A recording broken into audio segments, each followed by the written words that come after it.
네, 저희가 이 새벽 기도의 시간을 통해서 사무엘서 말씀을 가지고 하나님의 말씀을 듣고 또 말씀의 인도하심을 누리는 시간을 갖고 있습니다. 네, 사무엘서 초반에는 저희가 주로 이렇게 사무엘을 중심으로 이렇게 말씀이 진행이 되었고, 그리고 그 이후에는 사무엘의 기름 부음을 받은 이스라엘의 초대왕 우리 사울왕 중심으로 말씀을 계속 들었습니다. 오늘 본문에서는 사울의 아들 요나단이 어떤 중심 인물로 등장하게 됩니다. 저희가 만약 이 부분을 그냥 통독으로 쭉 읽는다면 대부분은 요나단이 블레셋 이 민족을 물리쳤구나라고 이렇게 단순하게 정리하고 아마 저희는 이제 넘어갔을 것입니다. 근데 오늘 본문 전까지 저희가 사울에 대해서 주로 설명했다고 말씀을 드렸죠. 그런데 사울이 이 사무엘서에서 어떤 사람으로 묘사되었습니까?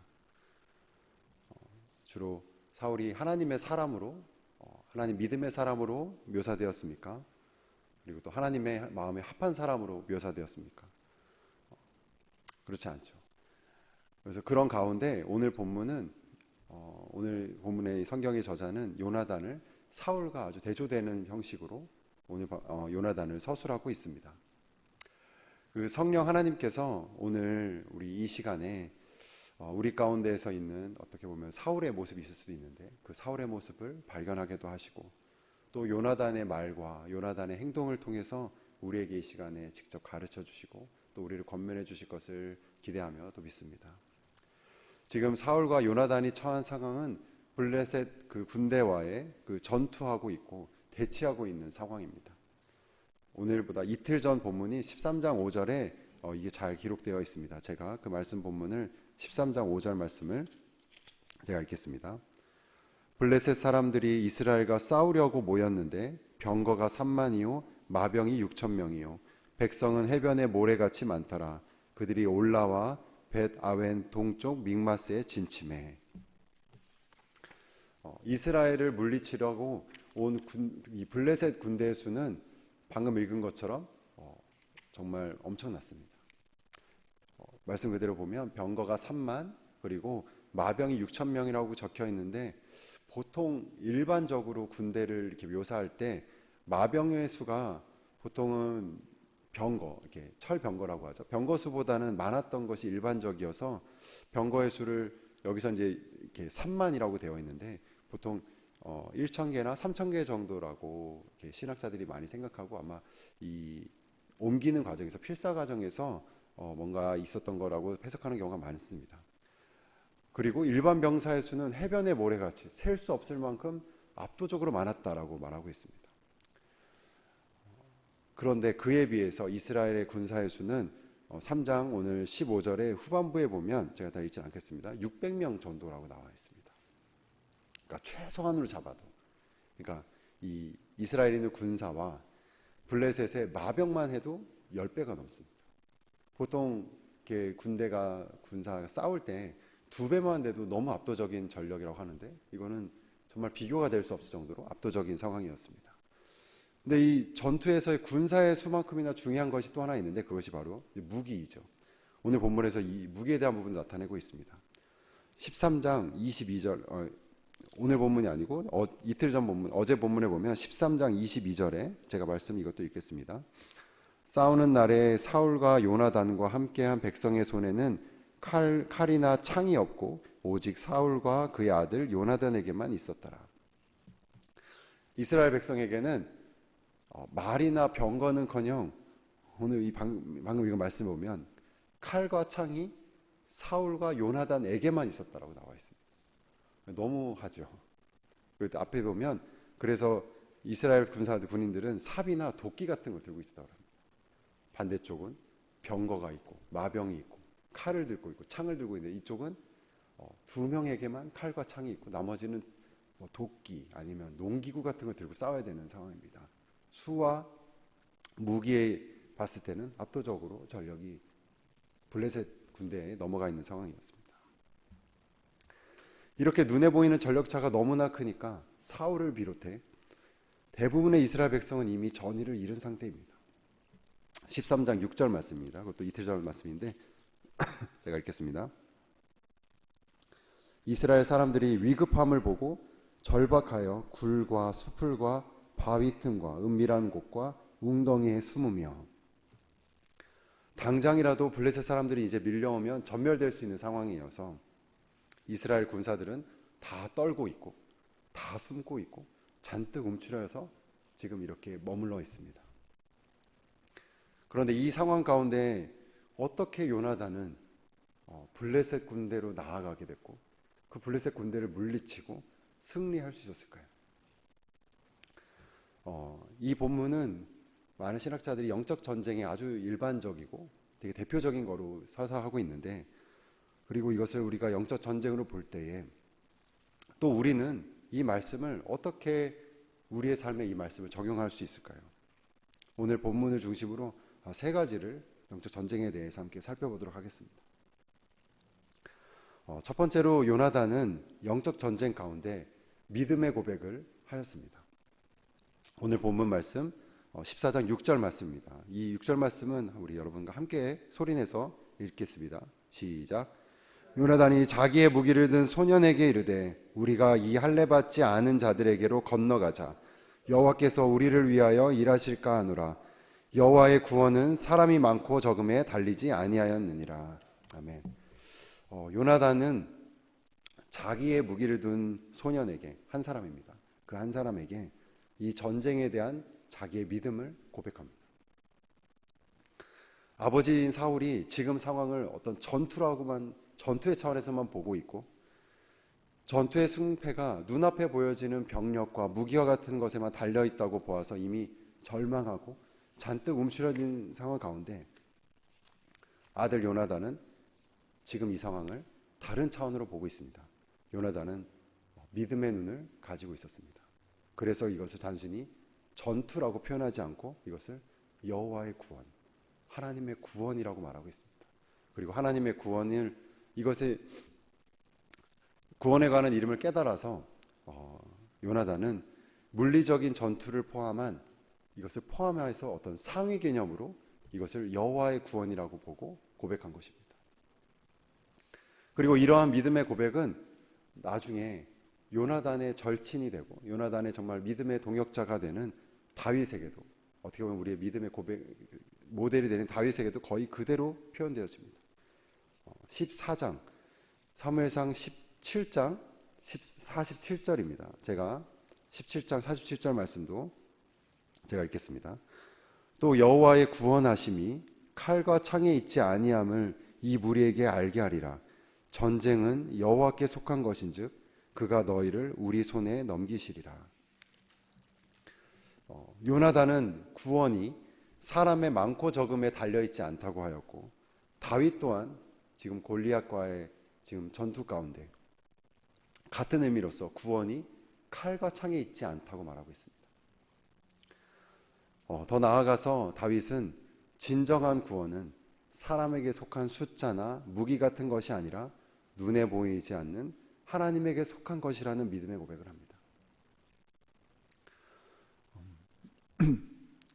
지금 이 단 둘이 있을 때, 요나단이 그 무기를 든 소년과 단 둘이 있을 때 어떻게 이렇게 압도적인 전력과 정말 힘든 상황 가운데 적진에 침투할 수 있었는가는, 그것을 볼 때는 누가 봐도 되게 무모하게 보이는 행동입니다.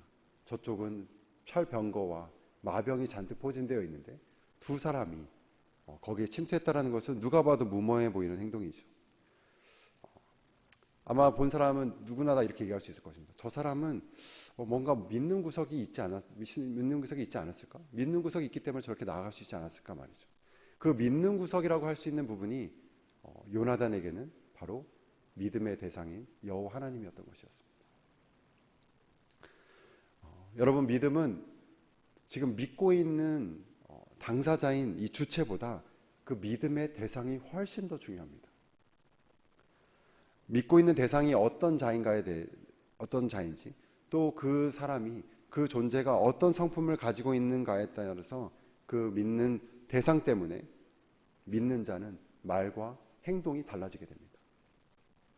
흥미롭게도 오늘 읽진 않았지만 14장 본문 1절에 보면 요나단이 자기 아버지에게는 그 당시에 왕이었던 사울에게는 자신의 다짐을 말하지 아니하였다라고 말하고 있습니다. 요나단은 이 전투가 왕으로 지금 다스리고 있는 사울에게 속한 것이 아니라 진정한 왕이신 하나님에게 속한 것인 것을 믿고 있었습니다. 그래서 이것을 사울이 어떻게 보느냐, 자기가 사울에게 이걸 어떻게 말해야 되는가를 고민하지 않고 하나님이 지금 이것을 어떻게 바라보고 계시는가, 그리고 하나님께서 하나님의 뜻이 지금 이 상황 가운데 무엇인가를 끊임없이 고민하고 그것을 확인하고 싶어 합니다.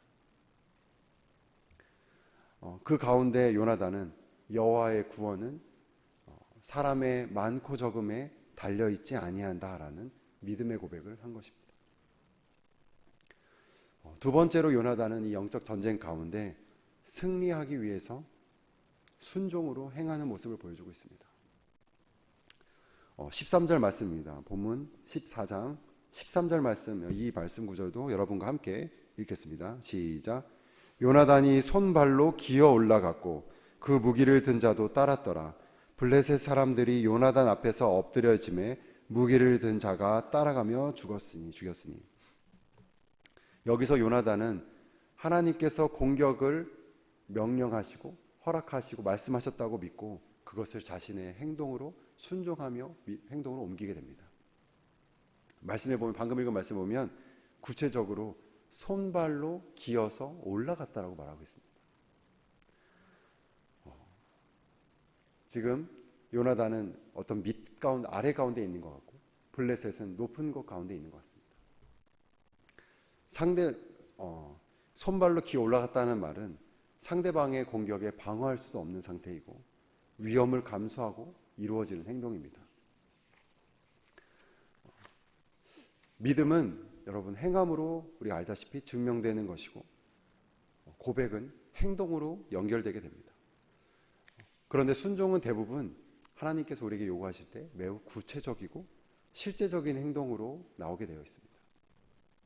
저희가 계속해서 주일 말씀에 여호수아를 통해서 말씀을 배우고 있는데 말씀의 공부를 받고 있죠.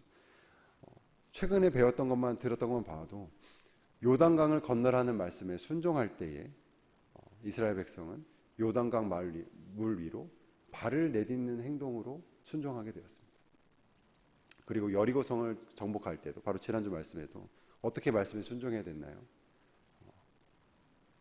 백성들은 침묵하는 것에 대해서, 그리고 이스라엘 인도했던 자들은 법궤를 앞세우고 여리고성을 도는 것으로 그 행동으로 순종하는 것을 보여야 됐습니다. 하나님께서는 우리가 정말로 하나님을 믿는지, 하나님의 말씀을 신뢰하는지에 대해서 우리가 행동으로 보여지는 순종을 요구하십니다. 우리가 어떤 말씀을 또 그리고 이 말씀을 또 어떻게 순종하는가에 대한 질문을 항상 또 우리는 하게 됩니다. 그때에 요나단이 오늘 본문 10절에서 구하는 어떤 표징을 구하게 되는데, 그 표징을 구하는 것은 순종을 위해서 어떻게 보면은 전제되어야 할 우리 행동을 보여준다고 할 수가 있습니다. 요나단도 믿음으로 반응하고 나아갔지만 하나님의 뜻을 100% 알지는 못했기 때문에 중간에 한 번의 표징을 구하며 하나님의 뜻을 한 번 더 구하는 행동을 하였습니다. 이 표징을 구한다는 것을 우리가 기도를 통해서 하나님의 뜻을 분별하는 것으로 적용할 수 있을 것 같습니다. 내가 들은 말씀을, 내가 읽은 말씀이 정말로 이것을 내가 오늘 믿음으로 어떻게 순종해야 되는지 우리는 하나님의 뜻을 구하게 되는데, 바로 기도의 시간에, 이렇게 새벽에 아침에 첫 시간에, 또 때때로 우리가 기도할 때에 하나님의 뜻을 확인해 가면서 하나님의 뜻을 물어봐 가면서 그것을 확인해 볼 수가 있습니다. 방법적인 것에 있어서, 그리고 어떤 타이밍에 대한 부분에 있어서 정말로 이것이 하나님의 이렇게 행동하는 것이 하나님 뜻에 맞는지, 이 모든 것이 하나님께 속해 있기 때문에 그 모든 것을 주관하시는 하나님께 물으며 우리는 이 기도할 때에 하나님의 뜻을 확인해 볼 수가 있습니다. 그리고 그것을 우리는 순종으로 행동할 수 있게 되는 것입니다. 세 번째로 요나단은 영적인 전쟁 가운데 하나님의 구원을 경험하였습니다. 14절과 15절 말씀을 이 부분도 함께 읽도록 하겠습니다. 14장 14절과 15절 말씀입니다. 함께 읽겠습니다. 요나단과 그 무기를 든 자가 반나절 가리 땅 안에서 처음으로 쳐 죽인 자가 20명 가량이라. 들에 있는 진영과 모든 백성들이 공포에 떨었고 부대와 노략건들도 떨었으며 땅도 진동하였으니 이는 큰 떨림이었더라. 이 전투에서 요나단이 보여준 용맹과 믿음도 분명히 특별합니다. 실제로 요나단과 무기를 든 소년 이 단 둘이서 이 말씀에 보면 10배가 넘는 이 20명을 죽인 것도 대단하지만 그것으로 이 둘이 블레셋 사람 전체, 이 군대 전체를 다 물리친 것은 아닙니다. 방금 읽은 15절에서 하나님께서 주권적으로 이 상황 가운데 어떻게 개입하시고 어떻게 역사하시는지가 묘사되어 있습니다. 분명히 용맹한 이 두 명의 무사로 인해서 믿음을 가지고 순종한 이 두 명으로 통해서 이 블레셋 군인들이 두려워하고 떠는 것도 나타나 있지만 후반부에서는 뭐라고 되어 있냐면 땅이 진동하는 자연현상이 일어났다고 말하고 있습니다. 땅도 진동하였다. 이것은 요나단이 할 수 있는 행동이 아니죠. 실제로 15절 끝에는 그것이 큰 떨림이었더라라고 되어 있는데 여러분 성경 가운데 어떤 이렇게 풋노트가 있는 성경에 보면 아래에 보시면 뭐라고 되냐면 하나님이 떨리게 하셨습니다라고 되어 있습니다. 실제로 원문도 엘로힘이라는 단어가 들어가서 하나님이 떨리게 하셨다라고 되어 있습니다. 문자적으로 이것은 정말로 이 작은 이 두 사람의 이 믿음과 순종으로 일어났지만 이 모든 것을 완성한 것은 이 모든 것을 주관적으로 이루가 하신 것은 여호와 하나님의 손길인 것인 것을 이 성경은 강조하고 있습니다. 14장 보면 마지막 23절에서는 정리해서 이렇게 나타나고 있습니다. 제가 23절 말씀 읽겠습니다. 여호와께서 그날에 이스라엘을 구원하심으로 전쟁이 베다엔을 지나니라. 이스라엘을 구원한 것이 여기서 요나단이라고 되어 있습니까? 아니죠. 주체가 누구입니까? 여호와 하나님. 하나님께서 요나단의 믿음의 고백과 그 순종을 통해서 이스라엘을 그 크신 능력으로 그 손으로 구원하셔서 이스라엘에게 승리를 허락하신 것입니다. 사랑하는 하누리 성도 여러분, 이미 구원을 받은 이 이스라엘 백성이 전쟁이란 상황 가운데도 또 오늘의 이때의 구원이 필요했던 것처럼 이미 구원함을 받은 우리들도 오늘의 구원이 필요합니다. 하나님께서는 오늘 말씀을 통해서 저와 여러분이 분명히 구원을 보다 넓게 생각하기를 그리고 구체적으로 적용하기를 바라십니다. 오늘 설교를 준비하면서 제가 2주 전에 저희 온 가족이 한번 코로나를 겪었던 생각이 다시 생각이 났습니다.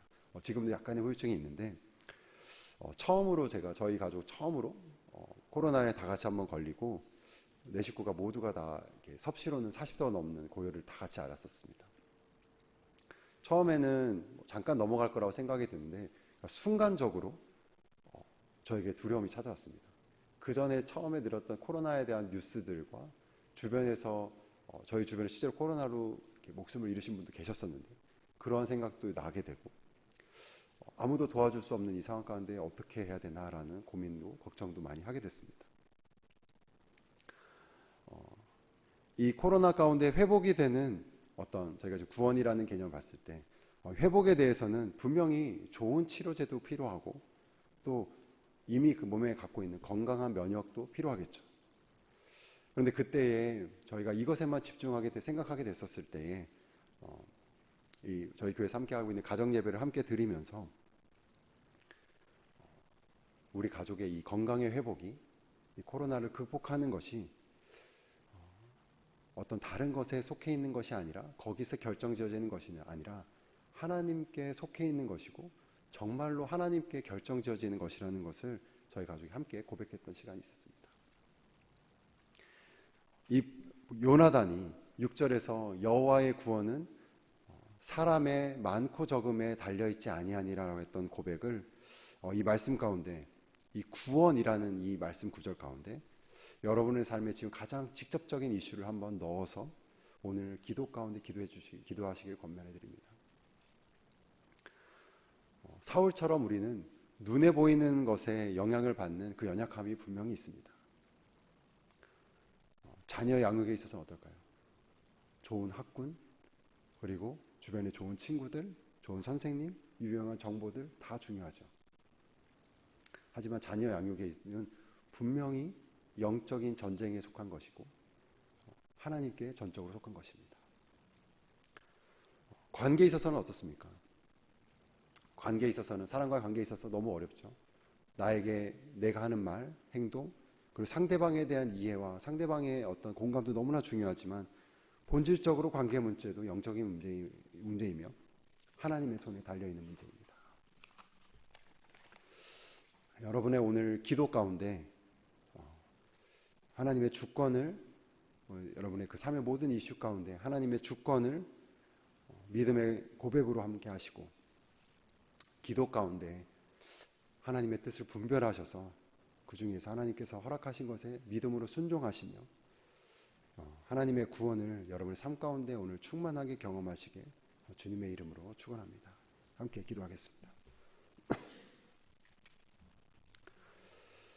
사랑이 많으신 하나님 아버지, 오늘도 말씀하여 주시고 말씀으로 우리에게 공급해 주신 하나님의 은혜에 감사와 영광을 올려드립니다. 하나님의 백성으로 오늘 하루를 어떻게 살아가야 될지 마땅히 행할 길을 말씀 가운데 가르쳐 주신 것에 감사드립니다. 하나님 아버지, 우리 모두가 이 땅 가운데 하나님께서 맡기신 영적인 전쟁을 치르고 있음을 믿음으로 고백합니다. 우리의 힘과 능력으로 이 전쟁을, 이 많은 것들을 감당할 수 없사오니 하나님, 오늘 이 시간에 그 요나단이 가졌던 눈에 보이는 것을 넘어 눈에 보이진 않는 하나님을 믿음으로 고백하는 그 믿음을 저에게 허락하여 주시옵소서. 그리고 순종으로 행동으로 나아갔던 것처럼 우리에게 오늘 그 은혜를 내려주셔서 주의 말씀을 순종하며 여호와의 구원을 오늘 우리의 삶 가운데 충만하게 경험하는 은혜를 주님 우리에게 허락하여 주시옵소서. 우리 주 예수 그리스도의 이름으로 기도하였습니다. 아멘.